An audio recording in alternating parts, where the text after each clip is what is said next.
Hi all, this is Angel and welcome to Study Table. Today we are going to see all the question answers of the chapter Medieval India Concept of Kingship and Nature of Administration. ഇത് നമ്മൾ കാണാൻ പോകുന്ന ഈ ഒരു ക്ലാസ്സിൽ നമുക്ക് മധ്യകാല India രാജ്യസങ്കല്പവും ഭരണരീതിയും ഈ ഒരു പാഠഭാഗത്തിലെ എല്ലാ ചോദ്യോത്തരങ്ങളുമാണ്. So don't miss it. Let's begin the first one. Okay. Discuss the characteristics of the Sultanate administration based on the indicators given below. അതായത് സൽത്തനത്ത് ഭരണത്തിൻ്റെ സ്വഭാവ സവിശേഷതകൾ ചുവടെ നൽകിയിട്ടുള്ള സൂചനകളുടെ അടിസ്ഥാനത്തിൽ ചർച്ച ചെയ്യുക. ഓക്കെ, നമുക്ക് കുറച്ച് സൂചനകൾ തന്നിട്ടുണ്ട്. അത് എന്തൊക്കെയാണ്? Yes, central administration, local administration, law of succession and military administration, അല്ലെ? കേന്ദ്ര ഭരണം, പ്രാദേശിക ഭരണം, അതേപോലെ പിന്തുടർച്ച അവകാശം, സൈനിക ഭരണം. ഒക്കെ ഈ ഒരു ഹിന്റുകൾ വെച്ചിട്ട് നമ്മളോട് പറഞ്ഞിരിക്കുന്നത് സൽത്തനത്ത് ഭരണത്തിന്റെ സ്വഭാവ സവിശേഷതകളാണ്. ഓക്കെ, അപ്പൊ നമുക്ക് സെൻട്രൽ അഡ്മിനിസ്ട്രേഷൻ നമുക്ക് എന്തെഴുതാം? The Sultan was a central figure in the administration. He was the commander-in-chief of the army and final court of appeal in all judicial matters. In the task of government, the Sultan was assisted by a number of ministers. കേന്ദ്ര ഭരണത്തിൽ നമുക്കിവിടെ എന്തൊക്കെ ചേർക്കാൻ പറ്റും? Yes, ഭരണത്തിന്റെയും അതുപോലെ സൈന്യത്തിന്റെയും നീതിന്യായത്തിന്റെയും തലവൻ ആരായിരുന്നു? സുൽത്താൻ ആയിരുന്നു, അല്ലെ? പിന്നെ ഭരണകാര്യങ്ങളിൽ സുൽത്താനെ സഹായിക്കുന്ന നിരവധി മന്ത്രിമാരും ഉദ്യോഗസ്ഥരും ഉണ്ടായിരുന്നു. ഓക്കെ, അടുത്ത് നമുക്ക് എന്തെഴുതാം? ലോ ഓഫ് സക്സഷൻ അല്ലെങ്കിൽ പിന്തുടർച്ച അവകാശം. ഇതിൽ നമുക്ക് എന്തൊക്കെ എഴുതാൻ പറ്റും? Sultan's authority was not hereditary. The position of local officers was also not hereditary. നമുക്ക് ഇവിടെ എന്തൊക്കെ എഴുതാൻ പറ്റും? അതെ, സുൽത്താന്റെ പദവിക്ക് കൃത്യമായ പിന്തുടർച്ച അവകാശം ഉണ്ടായിരുന്നില്ല, അല്ലെ?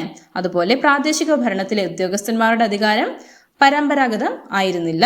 ഓക്കെ, ഇനി നമുക്ക് ലോക്കൽ അഡ്മിനിസ്ട്രേഷൻ അല്ലെങ്കിൽ പ്രാദേശിക ഭരണം. നമുക്ക് എന്തെഴുതാം? For the convenience of administration, the empire was divided into provinces, sheikhs, parganas and villages. Separate officers were appointed for each division. The authority was not hereditary. The maintenance of law and order, judicial administration, collection of taxes and organization of army was the chief duties of these officers. They were under the direct control of the Sultan, but the Sultan did not directly intervene in the administration of the villages. നമുക്ക് ഈ ഒരു പ്രാദേശിക ഭരണത്തിൽ എന്തൊക്കെ എഴുതാം? ഭരണ സൗകര്യത്തിനായി എന്ത് ചെയ്തു? സാമ്രാജ്യത്തെ പ്രവിശ്യകൾ, ഷിബുകൾ, പർഗാനുകൾ, അതുപോലെ ഗ്രാമങ്ങൾ എന്നിങ്ങനെ തരംതിരിച്ചു, അല്ലേ? പിന്നെന്താ? ഓരോ വിഭാഗത്തിലും പ്രത്യേക ഉദ്യോഗസ്ഥരെ നിയമിച്ചു, അല്ലേ? പിന്നെയോ ക്രമസമാധാന പാലനം, നീതിന്യായ നിർവഹണം, ഭൂനികുതി പിരിക്കൽ, സൈനിക സംഘാടനം എന്നിവ ഉദ്യോഗസ്ഥന്മാരുടെ ചുമതലയിൽ ആക്കി, അല്ലേ? പിന്നെയോ അവർ സുൽത്താന്റെ നേരിട്ടുള്ള നിയന്ത്രണത്തിൽ ആയിരുന്നു. ഇവരെല്ലാം ആരുടെ നിയന്ത്രണത്തിലായിരുന്നു? They were all under the direct control of the Sultan. അടുത്ത് നമുക്ക് എന്തെഴുതാം? മിലിറ്ററി അഡ്മിനിസ്ട്രേഷൻ, സൈനിക ഭരണം. അക്കാലത്ത് എങ്ങനെയായിരുന്നു? Sultan was the head of the military force. The country was divided into different parts and these were entrusted with the nobles who were also the military commanders. These divisions were known as Iqtas and the holders were known in different names as Iqtadar, മുക്തി and Valley. Okay, അപ്പൊ നമുക്ക് ഇവിടെ എന്തൊക്കെ എഴുതാം? സൈന്യത്തിന്റെ തലവൻ ആരായിരുന്നു? സുൽത്താൻ ആയിരുന്നു, അല്ലെ? പിന്നെ ഭരണത്തിന്റെ തുടക്കത്തിൽ രാജ്യത്തെ പല ഭാഗങ്ങളായി വിഭജിച്ച് സൈനിക മേധാവികളായ പ്രഭുക്കന്മാരെ ഏൽപ്പിച്ചിരുന്നു, അല്ലെ? അപ്പം ഈ പ്രദേശങ്ങൾ ഇഖ് എന്നും അതുപോലെ അവ കൈവശം വെച്ചിരുന്നവർ എന്താ വിളിച്ചിരുന്നത്? ഇഖ്ദാർ എന്നുമായിരുന്നു അറിയപ്പെട്ടിരുന്നത്, അല്ലെ? പിന്നെ നമുക്ക് ഇവിടെ എന്തെഴുതാം? The revenue collection and judicial administration of these divisions were the main duties of the Iqdars. അതായത് ഇഖ്ദാർമാരുടെ പ്രധാന അവരുടെ ഡ്യൂട്ടി എന്തായിരുന്നു? റവന്യൂ കളക്ട് ചെയ്യുക, അതുപോലെ ജുഡീഷ്യൽ അഡ്മിനിസ്ട്രേഷനും ആയിരുന്നു. They were also duty bound to maintain an army of their own. ഇഖ്ദാർമാർ അതുപോലെ സ്വന്തമായൊരു സൈന്യത്തെയും നിലനിർത്തണമായിരുന്നു. Next question, examine the role of the market reforms in strengthening the military power during the sultanate period. അതായത് സൽത്തനത്ത് ഭരണത്തിന്റെ സൈനിക ശക്തി വർദ്ധിപ്പിക്കുന്നതിൽ കമ്പോള പരിഷ്കരണം വഹിച്ച പങ്ക് പരിശോധിക്കുക. ഈ യുദ്ധത്തിൽ നമുക്ക് എന്തെഴുതാൻ പറ്റും? To control the prices of essential commodities, it was essential to reduce the military expenditure. അതായത് സൈനിക ചെലവ് കുറയ്ക്കാൻ ആവശ്യ സാധനങ്ങളുടെ വില നിയന്ത്രിക്കേണ്ടത് അനിവാര്യമായിരുന്നു, അല്ലേ? The merchants were forced to sell their products at the fixed price. അതുകൊണ്ട് എന്ത് ചെയ്തു? ഇതിന്റെ ഭാഗമായി ആവശ്യ സാധനങ്ങളുടെ വില സർക്കാർ നിശ്ചയിച്ചു.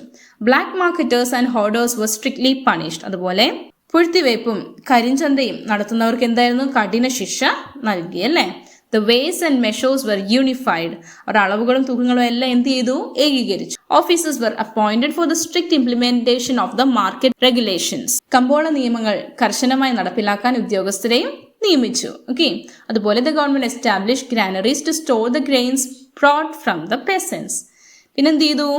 അതെ, സർക്കാർ ധാന്യപ്പുരകൾ സ്ഥാപിക്കുകയും കർഷകരിൽ നിന്ന് ധാന്യങ്ങൾ വാങ്ങി സൂക്ഷിക്കുകയും ക്ഷാമകാലങ്ങളിൽ അത് മിതമായ വില അവർ വിതരണം ചെയ്യുകയും ചെയ്തു അല്ലേ. As a result the soldiers were able to purchase commodities at moderate price. ഇതെല്ലാം കാരണം കൊണ്ട് ഇത്തരം നടപടികളിലൂടെ സുൽത്താൻ സൈനിക ചെലവ് കുറയ്ക്കുകയും അതിലൂടെ ലഭിച്ച വരുമാനം കൊണ്ട് സൈനികരുടെ എണ്ണം വർദ്ധിപ്പിക്കുകയും ചെയ്തു. Through these acts the Sultan curtailed the military expenditure and the amount was utilized to enhance the strength of the army. Okay. Next question.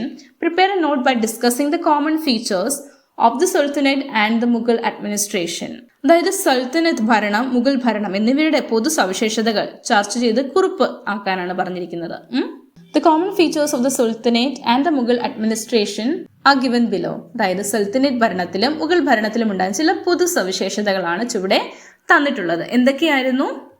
Yes, divine right of kingship, അതുപോലെ the influence of Turkish and Mongol traditions അല്ലേ. എന്തായിരുന്നു? എല്ലാ അധികാരവും രാജാവിൽ കേന്ദ്രീകരിച്ചതായിരുന്നു. അതുപോലെ തുർക്കി പാരമ്പര്യത്തിന്റെ സ്വാധീനമുണ്ടായിരുന്നു.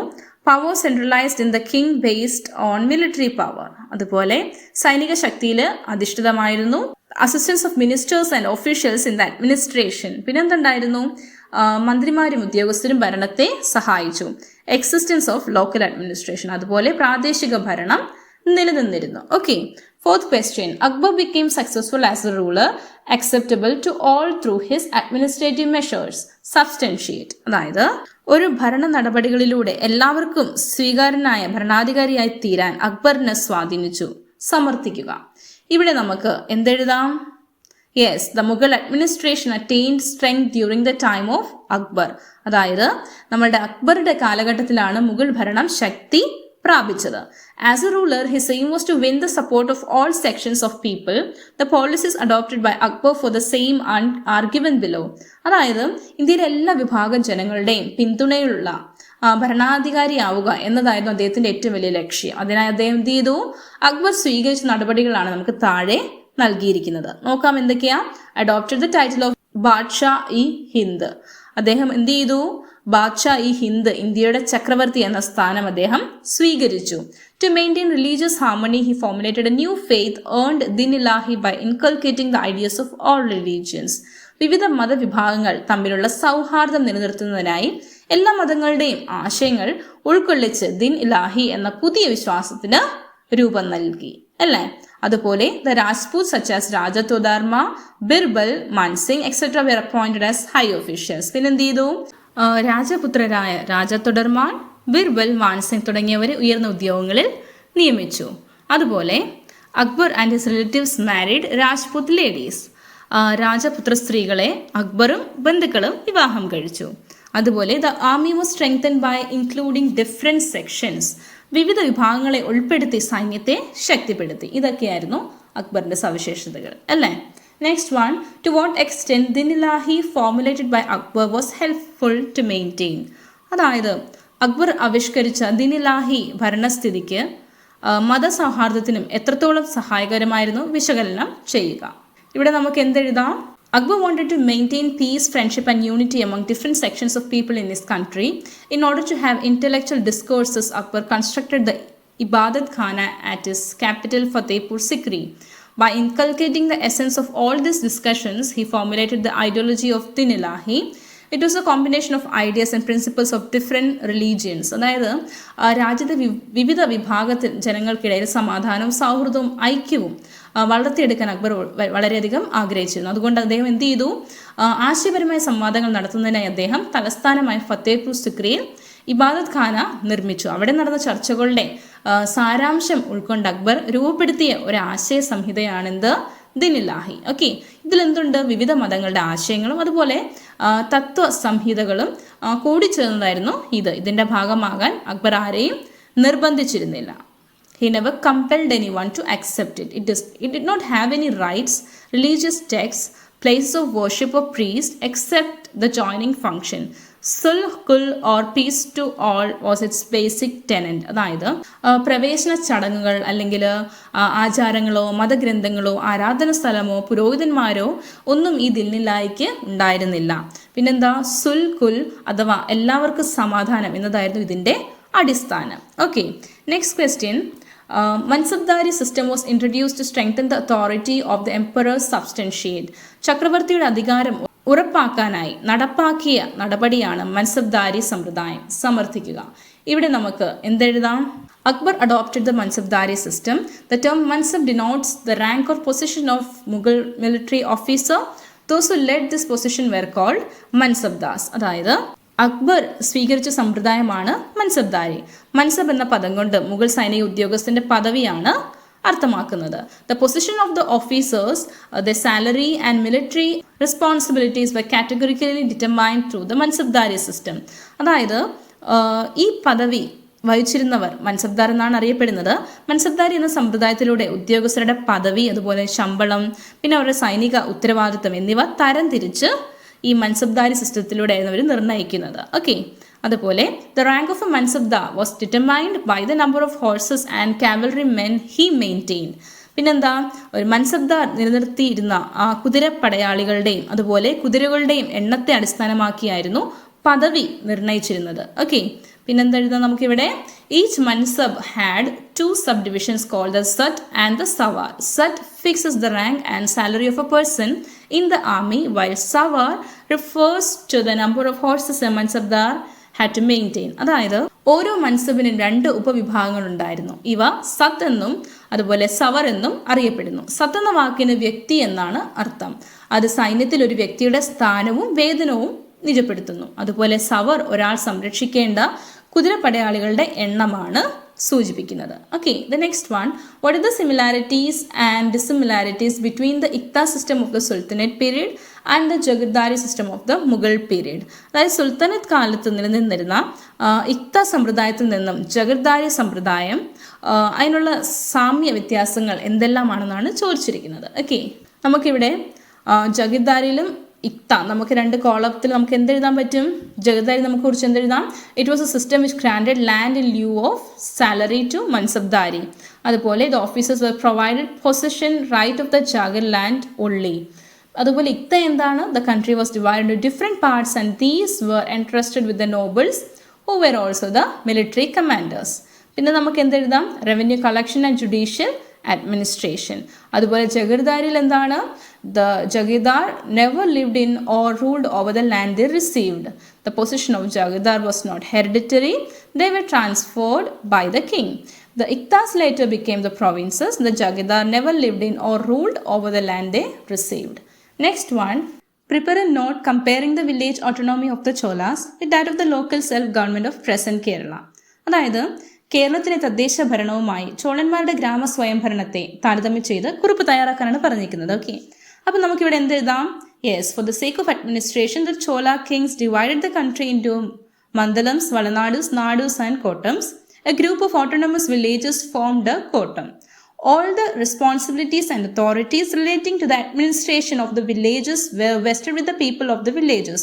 2 councils known as the Ur and the Sabha function for the purpose of village administration. ഇവിടെ നമുക്ക് എന്തൊക്കെ എഴുതാം? ഭരണ സൗകര്യത്തിന് എന്ത് ചെയ്തു? ചോള രാജാക്കന്മാർ ഒരു രാജ്യത്തെ പല വിഭാഗങ്ങളായിട്ട് അവർ വിഭജിച്ചു അല്ലേ? മണ്ഡലങ്ങളും വളനാടുകളും അങ്ങനെയൊക്കെ അവർ വിഭജിച്ചു.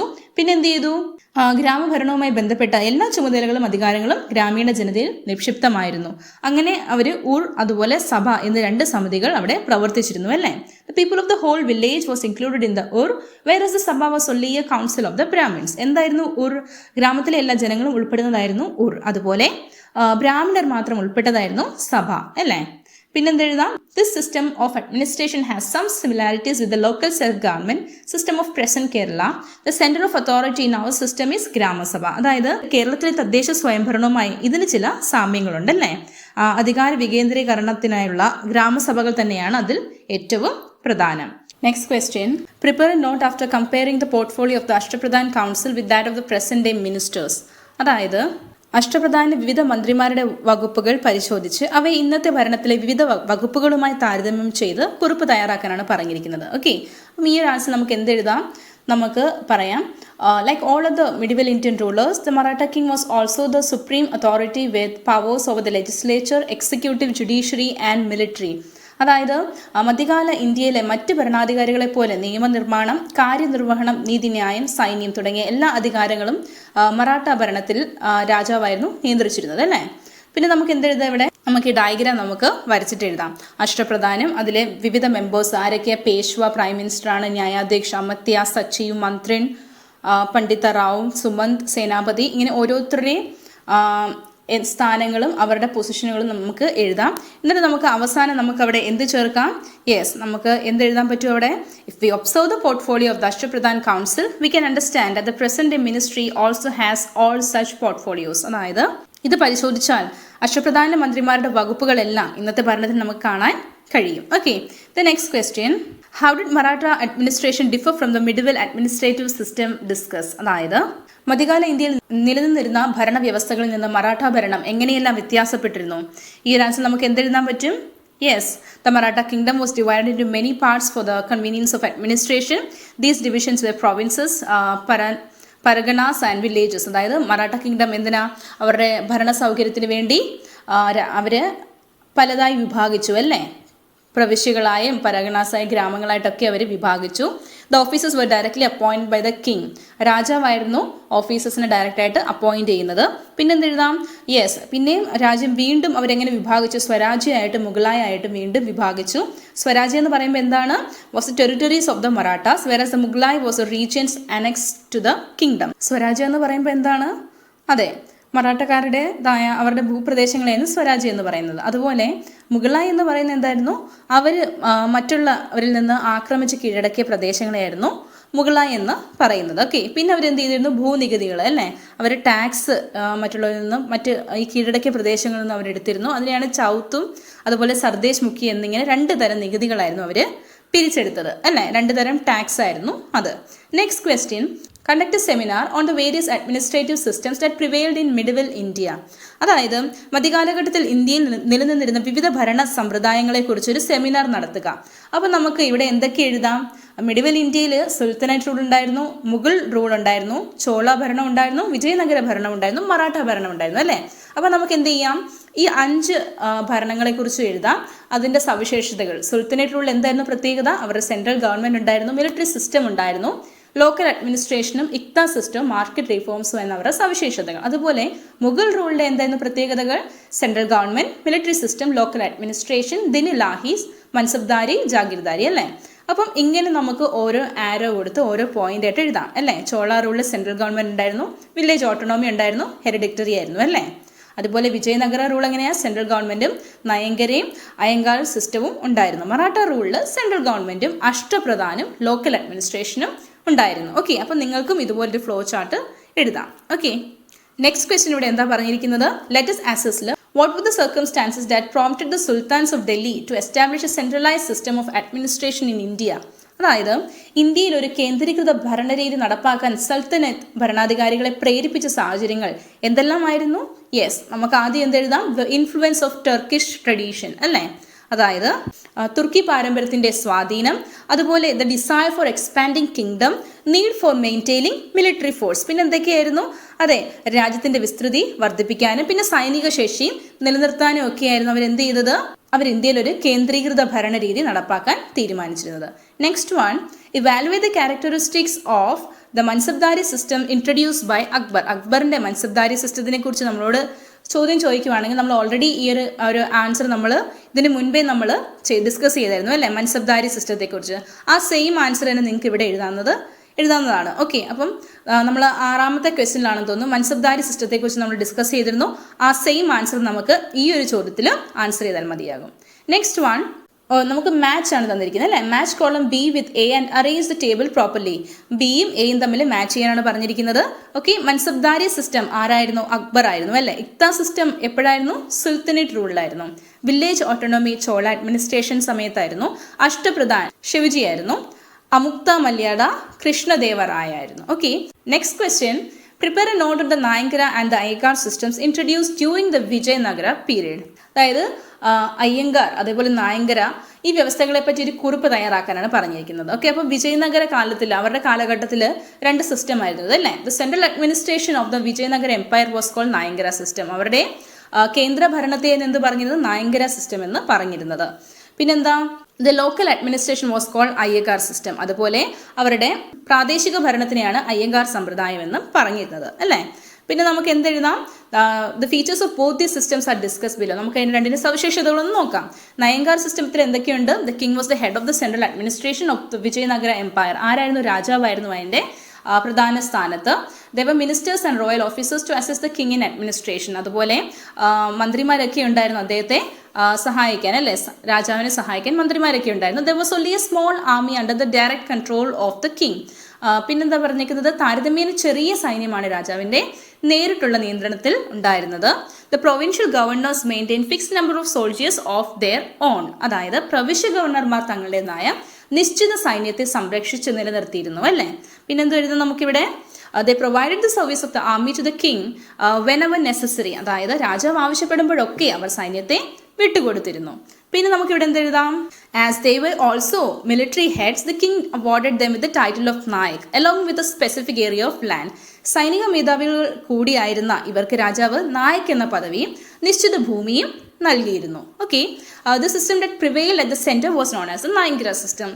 വിജയനഗര സാമ്രാജ്യത്തിലെ ഈ ഒരു സിസ്റ്റത്തെയാണ് നായങ്കാർ സിസ്റ്റം എന്ന് പറയുന്നത്. അടുത്ത നമുക്ക് അയ്യങ്കാർ സിസ്റ്റത്തെ കുറിച്ച് എഴുതാം. For the convenience of administration the empire was divide into provinces, nadus and villages. അതായത് ഭരണത്തിന്റെ ആ ഒരു സൗകര്യത്തിന് വേണ്ടി സാമ്രാജ്യത്തെ പ്രവിശ്യകൾ, നാടുകൾ, ഗ്രാമങ്ങൾ എന്നിങ്ങനെ വിഭജിച്ചിരുന്നു, അല്ലേ. Village was the basic unit. അതിൽ ഗ്രാമമായിരുന്നു അടിസ്ഥാന ഘടകം. പിന്നെന്തെഴുതാം നമുക്കിവിടെ? The village assemblies functioned in the same way as it did during the period of the Cholas. Chola ഭരണകാലത്തുണ്ടായിരുന്ന അതേ ഒരു സിസ്റ്റമായിരുന്നു നമ്മളുടെ ഈ ഒരു അയ്യങ്കാർ സിസ്റ്റത്തിൽ ഫോളോ ചെയ്തിരുന്ന വില്ലേജിൽ.